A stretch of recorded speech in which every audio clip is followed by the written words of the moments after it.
first event, I would like to very much enthusiastically welcome you to SpelAlmedalen. So our event here together arranged by not only Uppsala University, Skövde University and the Swedish Council of Game Researchers, but also Sverok and Dataspelsbranschen for the very first time in this sort of arrangement. And it's super exciting that so many of you are here already for our first event. 6 things parents, teachers and youth should know about digital games. So my name is Patrick Prax. I am associate professor here in the game design department of Uppsala University, Campus Scotland. With me in this really, really awesome panel, I have Rebecca Roos, who is associate professor in media arts, aesthetics and narration from the Högskolan in Skövde.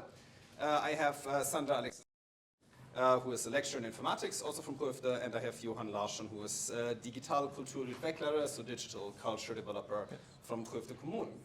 So an interesting panel, both from academic perspectives and social work and municipality perspectives, around games with this perspective towards information for teachers, educators, different people that are connected to youth, but also to youth themselves around games. Briefly, emergency exits are both here and here, then down the stairs, and the meeting point for a potential emergency exit is the park on the other side of the street. The session is going to be bilingual. For the most part, we will be speaking English, but also some of us Swedish.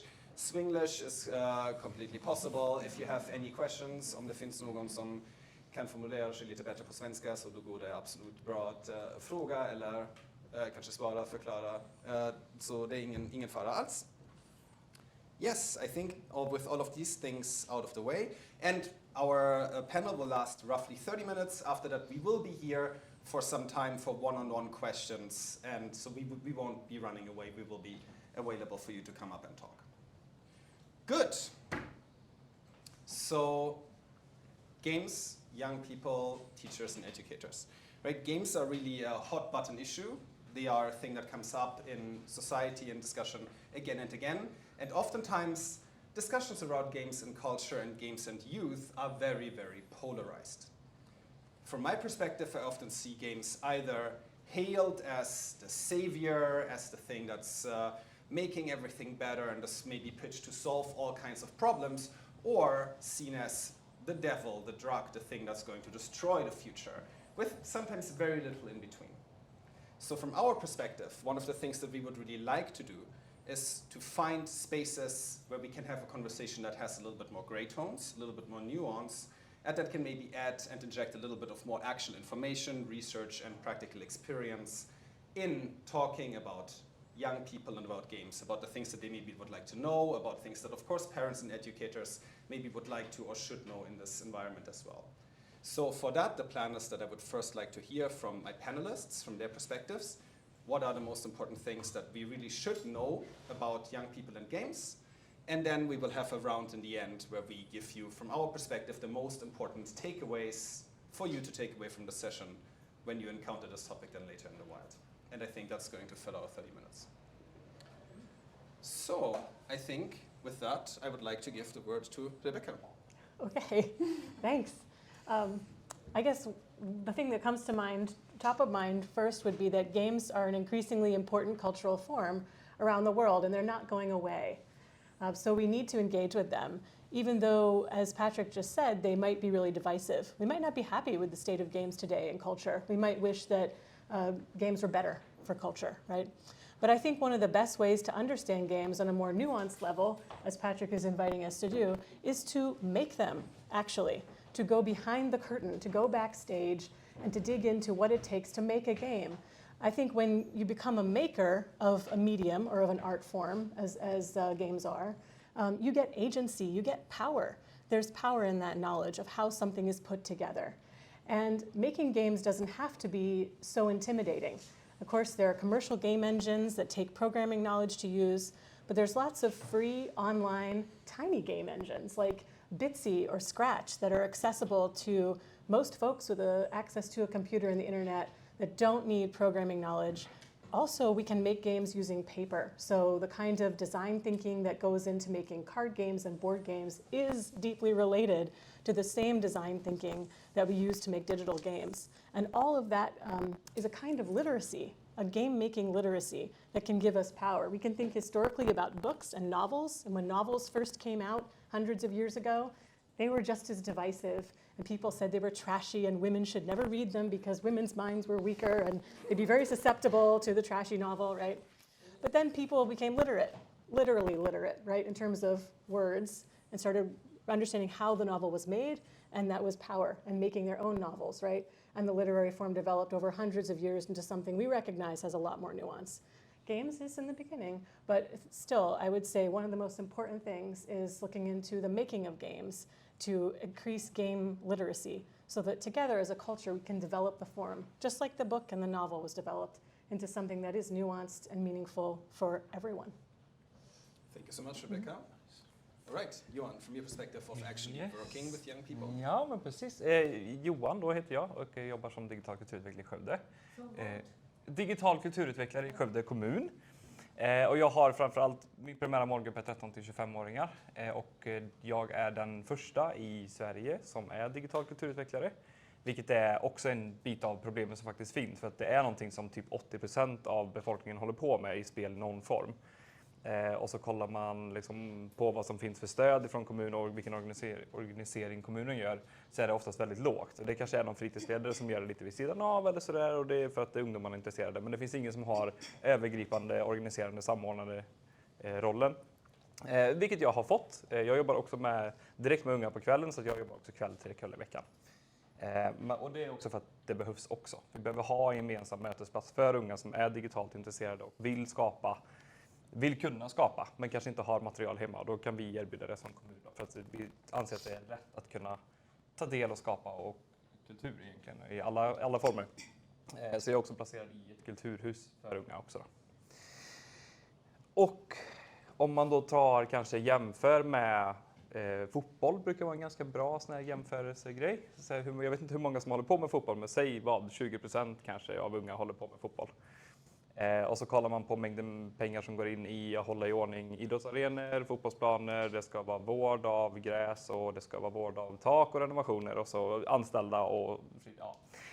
Jämför det med spel så finns det då jag i hela Sverige. Och det är ju ett problem för att vi behöver organisera den, för det är stort. Tänk om fotbollen hade varit 80% av alla unga spelar fotboll, men det finns ingen vuxen någonstans, det finns ingen idrottsförening någonstans, det finns ingen tränare någonstans som kan berätta om saker, och det är ett jättestort problem, och där behöver kommuner men också föräldrar och unga själva organisera sig och liksom starta de här spelföreningarna och vara med och engagerade i att det är ett genuint intresse om det, man har mycket att hämta hem egentligen ifrån det. Jag tror jag är nöjd. Det är bra. Tack så mycket. Kanske du kan beskriva lite... no, I switched. Yeah, maybe you can just briefly describe a little bit what your work looks like so that we have an idea about what that is as well.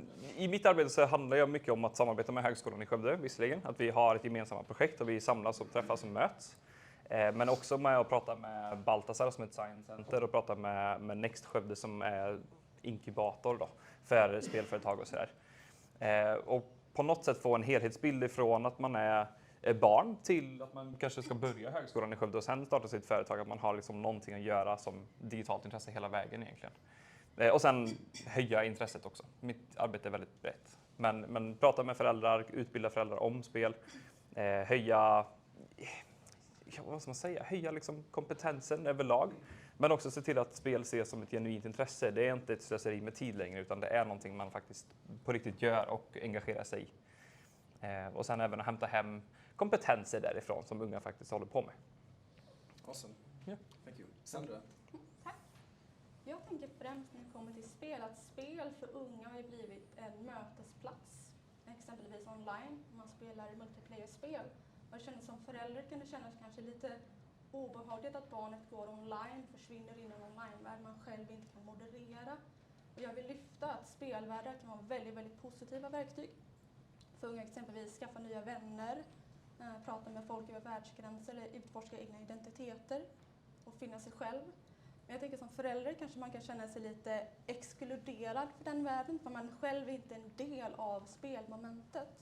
Så jag känner att det jag vill lyfta som väldigt viktigt om man är förälder eller vuxen i barn och ungas närhet som spelar är att själv vara en del av barnets spelmoment. Att man pratar med barnet, vad spelar du? Varför spelar du? Vem har du träffat? Så man intresserar sig för barnets intresse.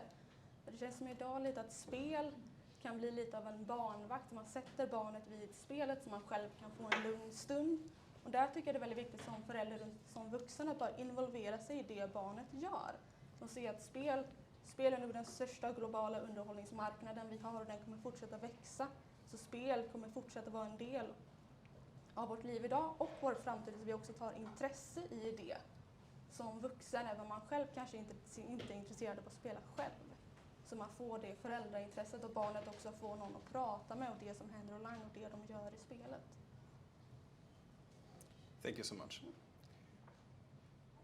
My interest in games and their interaction with youth started for the first time as a already long before I came to the university at all, like as a gamer myself. My bachelor thesis was written about leadership in virtual worlds, but really like many other researchers, I wanted to figure out something that I couldn't quite understand in my own life. Me and my brother were connecting a lot about games and with games. So a good Saturday for me as a kid would look like I wake up at 6 o'clock, run over to my brother's room, he's already untangling the Nintendo controllers, and then we spent this entire sunny day inside playing on the Super Nintendo, right? And it was great, right? Apparently you can recover from that. But that doesn't mean that necessarily now as a parent I would welcome the same behavior with my children. But when that continued later, and maybe we were spending a little bit too much time in front of the game, and we also had conflicts with our parents, there were situations where the communication in our family really broke down. So situations where me and my brother, again, would sit in front of the computer, playing for many hours, my mom would come in screaming at us. We don't react at all, we just let her scream, and then when she leaves, we make fun of her. And there was no communication, there was no responsibility taken from us, she didn't try to understand us. At that point, my brother was leading a raid in World of Warcraft. That means that he is literally coordinating 25 people at the same time online to do a difficult task together. So it's highly social, it's a lot of responsibility, it's skill. Like he was good at it to the point where I'm just like, wow, I don't even know what you're doing there, it's amazing, right? But my mom wouldn't understand that at all. So there was no space for having that conversation, for trying to be more empathic with my parents sort of upwards in generation, or for her to come down and see what we were doing to understand it better. Now I am an associate professor in game design, and she still struggles to listen to me. But we're getting there. So communication there is difficult, and it's hard, especially honest communication. It's very easy to see this as something that swallows up your children and then might have some negative impact. You don't quite see it. You see maybe violent content on the screen, and that makes it hard to engage. I think there's oftentimes not really a full willingness to engage because the entrance barrier is very high and it's something that can seem very foreign and difficult to look at. So in my research then also about game addiction, the thing that has been found in helping best in treatment was by people who have been fairly successful as coaches to help families back on their way to deal with this, was to spend quality time with each other, to open up communication channels, to, in the situation where maybe a child is really playing a lot, come in and say, hey, let's do something nice together, let's try to find a way where we can talk to each other again. So in the same way in which maybe my family should have done that as well. But at the same time, there needs to be an understanding that yes, games are culture, games are meaningful spaces to connect with other people. They are places to create, they are places to make. Rebecca already pointed out that one of the best ways to learn more about games, and maybe also to get out of a passive consumer play. It's not really passive, right? Leading a raid with 25 people is not passive at all, it's insanely active, right? But getting out of that position is to learn how to make and engage with this culture as a maker, as a creator. So, of course, that could be an interesting way of looking closer into that. Maybe also building communities, right? Increasing the ability of young people to participate as community leaders, to be with others in the spaces and in the places that they already care about. So, from that perspective, yes, more communication, absolutely. In between generations, in between educators, learning a little bit more. That can be a really tough ask because games culture is a really moving target. It's not standing still, even as a professional in the space. Like I am just trying to keep up to date over my students now, because even being highly interested, it's still sort of just losing me because it develops and changes too fast. So that's really, really tricky, and that's an important element there as well. Games, like all culture, have its dark sides. They are a place for ideological struggle. One of the areas that people are mostly worried about is things like addiction or violent content, when maybe a thing that it would be more appropriate to be concerned about could be things like political radicalization or outright recruitment in game communities. That is a growing problem that we're seeing there, that players are getting recruited to radical political purposes. Walking into friends of my son, just sitting around in our place, watching a TikTok video, and then listening in on what the person that is speaking over a gaming video actually says, is a shocking experience. Right? I have a 13-year-old sitting at home. He's watching a video where somebody plays a skateboarding game, and the person who speaks over it talks about it. Don't you also think that feminism has gone too far? Women get everything for free and men have to struggle. You have to hold the door open, but then also don't get the job. And I'm like, whew, what are you listening to? Not enough reflection, it's difficult to understand. It's like a recruitment pool for these sort of areas. So yes, this vacuum that exists, if we don't actively engage with this culture, even though it is a barrier to entry, somebody else will fill that vacuum. And that is really not at all in the best interest of us or our children or our democratic communities. So absolutely, huge need for us, step forward, be honest, be curious, admit that we maybe don't know enough, learn more and be a more active part of these conversations, because somebody else will otherwise do it. And then we have no control, we have no honest conversation, and we might lose contact with young people in our schools, with children in our families. Again, as the last, of course, from the game design educator element here, an amazing way of making this connection is through making games, being creative yourself.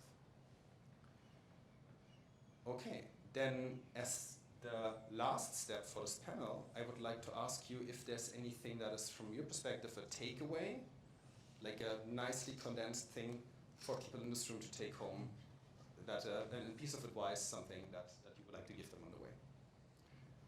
Rebecca, would you like to start with you? I'll reiterate, get curious about making games. Digital games move fast, like Patrick said, can be hard to keep up, but play is eternal. We've been playing since the beginning of humanity.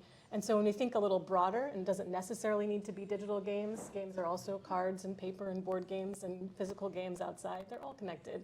Making those kind of games together can be a highly interactive and meaningful activity for families, for a classroom, for a community.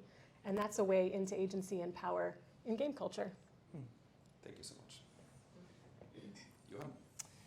Johan? Men jag landade väl lite i att jag försöker bortse vad som händer på skärmen och så försöker prata med ungdomen då, eller så, om vad målet kanske är med själva spelet. För det är väldigt sällan det är fokus på våldet, även om våldet kan vara en stor del i många spel, så är inte våldet liksom därför man spelar. Man kanske spelar för att tävla, man kanske spelar för att samarbeta med varandra eller hitta nya kompisar. Men det är sällan just själva våldet.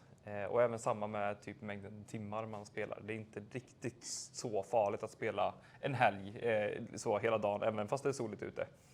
Sen är det alltid bra med pauser och det är alltid bra att röra på sig och sådär. Men ja, försök inte se liksom allting, utan ha kommunikation istället. Prata om och lyfta ifrån vad som händer på skärmen och mängden timmar. Så ja. Intressera er för barnens spelande och vara en del av själva spelmomentet. Prata med barnen. Varför spelar de? Vad spelar de? Och bara vara en del av den konversationen, så kan ni också bygga en djupare relation med era barn. Thank you so much. Yes, no, in a second we have a little bit of time, so we can have some questions then. If you don't mind being recorded, otherwise I'll just repeat it back. So my takeaway is that yes, games are very much complex and sometimes very scary to engage with, especially if you don't know what exactly is going on and you just see this thing on the screen. So that is like very, very hard. I have met parents that have been to treatment for their game-addicted children, and then afterwards came to an interview with me and still couldn't quite name the game that their child was playing. And that was not a rarity. And I'm also not here to shame them. It's difficult. It's a difficult culture from the outside. You cannot just watch something for an hour and understand what it's about. You need to actually engage with players. You might need to ask questions like, you play this game a lot. Why is this meaningful to you? What does it give you? How is your playtime structured? So you have clan training on Thursdays and Saturdays. Okay, maybe we can move dinner time a little bit there, but then can we on Wednesdays make sure that your homework gets done, right? But that is a conversation that can only happen if you have a functioning communication channel. For education of educators and teachers, we are behind in a number of ways, but from, again, conversations with teachers here, they have material, they are interested, there's some support from Utbildning, Sverok, but there's little time to take up these topics as well because they're already stressed, defunded, and in big classes with many problems that they need to take care of first. So it's not often always a game problem, but an issue of underfunding schools, not enough social workers, having only one dedicated Kulturutvecklare in digitality in Sweden, where digital media competence is one of the aims, is sort of surprising. Right? So there's many issues that are adjacent and then impact games as well. So I would like to finish with recommending that it is possible to ask for help and ask for information, especially for us researchers. It's not always the first and most obvious step to try to make our knowledge and understanding available for the public. Right? Oftentimes we are in our silo and publish our papers that are read by the same group of people and aren't necessarily concerned us enough about making that sort of available to the public, which is something that we try to do here. But learning more about how that knowledge would be needed, how it could be impactful for teacher education to scale, for building tools that could be useful more broadly, or for making material that could be useful for parents, we would be interested in doing that. And it would be a really nice and possible and positive experience to get some engagement, maybe even out of this, and see what we can do together. It's possible to ask for help, for support from researchers, from Sverok as one of the, if not the biggest civic society organization in Sweden that is doing all this amazing work with young people, making this into a positive space already. So yeah, I think asking for support is maybe my recommendation. Thank you so much. We have a little bit of time for questions. We already had one hand. We have 1, 2, 3 hands raised already. So maybe I think you were first. If you. Yeah. Hello. My name is Björn Runhoff. I work at Malmö, and I have a few reflections from the talk. So one thing is maybe that today there is such a kind of like I can guess that the game producers have a key performance metric, which is kind of playtime, and they are trying to catch the attention of the players and try to keep them inside the game for as long as possible. And another reflection is maybe like when you encourage parents to have conversations with their kids and like showing interest in the gaming, but maybe for parents it might feel like they're actually encouraging the gaming of the student if they kind of like have this conversation with the student.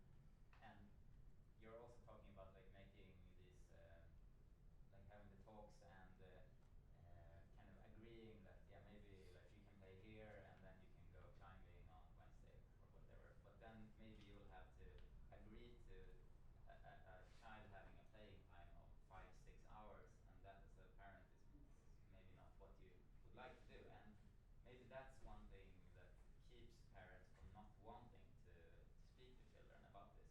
Yeah, that's just a few reflections from me. Thank you. Would you like to take any of this? Yeah, I would like to answer with some kind of having a conversation with your youth isn't a problem per se, because we control the youth all the time, with rules and we make the frame of structures and rules that we want them to follow.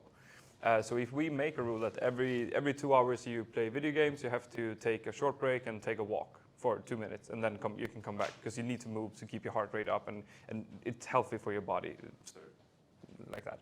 And I think not having that conversation is more harmful than actually allowing them to play for a longer period of time, for them to do something else or do another thing another day. So I think that it's a lot lies in the communication, and learning how to communicate between parent and youth is a big deal. Because you can, as you said, your brother was a raid leader and he was organizing 25 people, and what if your parent comes in and just pulls the internet plug? You have 25 people angry at you, and you will be, I don't know, persecuted almost. Like you will be kicked from the raid and the guild, something that you have worked for a very long time to achieve, I guess. And the same, I know some 13-year-olds were in a big Fortnite tournament, and his parents came in and pulled the plug because it was time to eat, and he lost like $50,000 or something. So there's so much things that parents don't know about their kids' habits and what they're doing online, and that's where we have to communicate. We have to understand each other more. Yes. I will be pleased with that. And so exactly, right? Like having an open conversation makes it possible to have, to even know what's going on, right? So if you know that, then you can negotiate. You say, okay, you play this many hours on this day because here your friends are online with your clan or with your team and you can actually play. But on other days, maybe this isn't the most important playtime and you're mostly just hanging around. So maybe at that time we can do something else. Like you get to a possibility where you can have a negotiation and a conversation about that. That is probably in either case preferable to no conversation at all, because then that just spirals out of control. And yes, the maximizing playtime or exploiting players in other ways can be an incentive for game designers, because yeah, we live in a capitalist world and most games live or die by their possibility of exploiting financially their players. That is an issue we need to work on also, and we do work on, for example, in this education. It turns out all our students aren't here to make games that make somebody's life worse. Right? They are here to share amazing experiences and make something meaningful. So it's in a sense not really a games problem and more like a capitalism problem, but it's something that we need to address. For example, in industry with setting up better best practices, maybe in policy where we can talk about how could we do things, set rules that understand what is going on with games and still protect the most vulnerable, right? Not with ham-fisted loot box, forbidding loot box legislation that doesn't really do anything because it can be sidelined and circumvented quickly, but in a way where maybe we could also there have an input from researchers, from designers, from people in practice, people that work with young people to build policy that could prevent this. But yes, there's a lot to do on many levels, absolutely. I think we will discuss some of that in the panel later on that is talking about what politicians should be knowing. Thank you so much. We had two more questions, 1 and 2, I think. So I think you were first.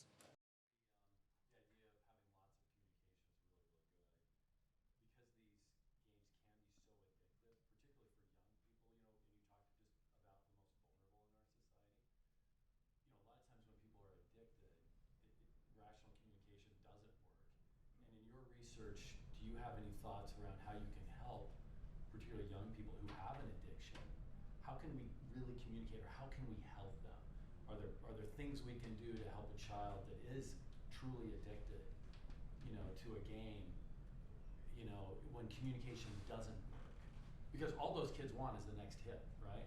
They want, it's no different than being an alcoholic or addicted to a drug, because these things interact with the same pleasure centers of the brain that those do. So I'm just curious, in your research, all the work that you've been doing, what is the advice that you give to a parent who's got a child that's really addicted? They're not coming out. They just want the next hit. So there's 2 points here. So the question is what to do with a child as a parent who is very much sort of addicted in that term. I'm putting finger quotes here, because the frame of addiction around behavioral addictions is something that is highly contested in research.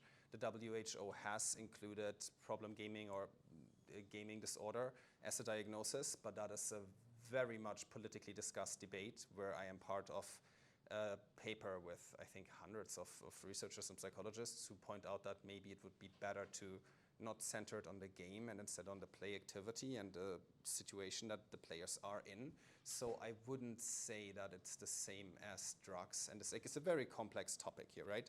But to your point, the opening communication is still important so that you can have an interaction with people in general.